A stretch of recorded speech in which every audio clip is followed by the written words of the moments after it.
তাহলে কি ভারতীয় দল থেকে বাদ যাচ্ছেন বুমরাহ, থাকছেন না সহ অধিনায়কের পদে? কেন ভারতীয় পেসারকে নিয়ে এমন সিদ্ধান্ত নিল বোর্ড?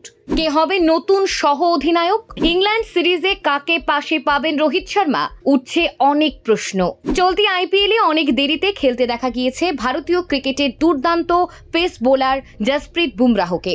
কারণ অস্ট্রেলিয়া সিরিজের পরেই পিঠে বেশ চোট পেয়েছিলেন বুমরাহ। তারপর থেকেই চলছিল তার ট্রিটমেন্ট। সে কারণেই এই সিজনের আইপিএলের অনেক পরে মাঠে নেমেছেন তিনি। আর সেই কারণেই এমন সিদ্ধান্ত নিচ্ছে ভারতীয় ক্রিকেট বোর্ড। আসলে গত অস্ট্রেলিয়া সফরে অতিরিক্ত পরিশ্রম হয়ে গিয়েছিল বুমরাহর। এই ম্যাচে তাকে আবার সহ অধিনায়কের ভূমিকাতেও দেখা গিয়েছিল। 5টি টেস্টের মধ্যে 2টি টেস্টে আবার দলকে নেতৃত্ব দিতেও দেখা গিয়েছিল তাকে, যার ফলে এই সিরিজ শেষ পিঠে চোট পাওয়ায় 3 মাস মাঠের বাইরে ছিলেন এই প্লেয়ার। আর তাই তাকে ছাড়াই চ্যাম্পিয়ন্স ট্রফি খেলেছিল ভারতীয় দল। এমনকি আইপিএলের প্রথম কয়েকটি ম্যাচে তাকে দেখাও যায়নি। এবার জুন মাসে রয়েছে ইংল্যান্ড সিরিজ, যা আগামী বিশ্ব টেস্ট চ্যাম্পিয়নশিপ পর্বে ভারতের প্রথম সিরিজ হতে চলেছে। আর তার আগেই বুমরাহর চিকিৎসকরা নিলেন এক বড় সিদ্ধান্ত।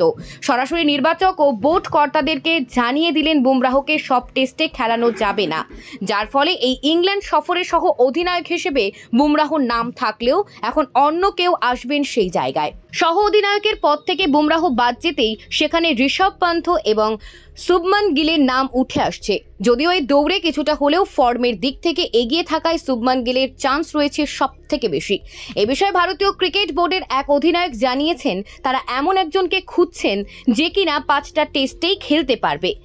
এদিকে বুমরাহ সব টেস্টে না খেলায় তাকে সহ অধিনায়ক করলে আবার মাঝে পরিবর্তন করতে হবে। আর এমনটাও তারা চাইছেন না। তারা চাইছেন একজন অধিনায়ক এবং একজন সহ অধিনায়ক যদি সব টেস্টে থাকেন তাহলে বাকি প্লেয়ারদের খেলতে সুবিধা হবে। Bureau report, TV7 Bangla.